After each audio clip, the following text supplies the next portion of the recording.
Winter ચાલે છે તો શાકભાજી તો બહુ જ એકદમ ફ્રેશ આવે છે. તો એના માટે આજે આપણે બનાવીશું પાઉંભાજી.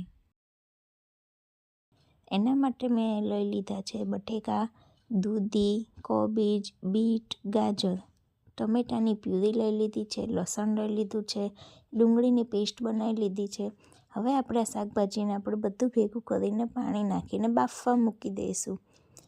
એમાં હળદર નાખીશું, સ્વાદ પ્રમાણે મીઠું નાખીશું અને 4-5 વિસલ લગાવી લઈશું. હવે આ વટાણાને આપણે ગરમ પાણીમાં નાખીશું જેથી કલર એનો એકદમ ગ્રીન જ રહે.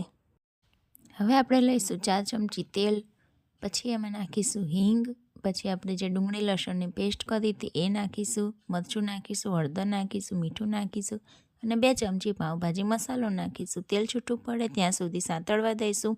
પછી એમાં નાખીશું ટમેટાની પ્યુરી, એને પછી ચડવા દઈશું. નાખી દઈશું લીલા વટાણા, પછી એને ઢાંકીને થોડી વાર ચડવા દઈશું. તમે જોઈ શકો છો એકદમ તેલ છૂટું પડી ગયું છે.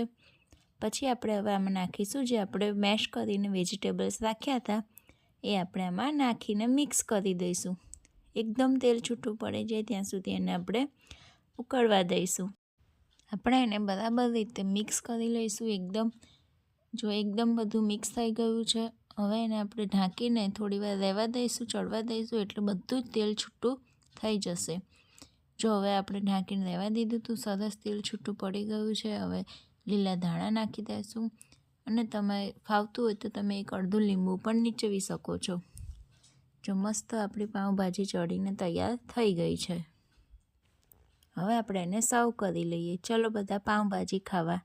એટલી મસ્ત તીખી ચટાકેદાર બની છે. શિયાળામાં તો ગરમ ગરમ પાઉંભાજી મળી જાય એટલે મજા આવી જાય. મારી ચેનલને લાઈક, શેર, સબસ્ક્રાઈબ કરી દો.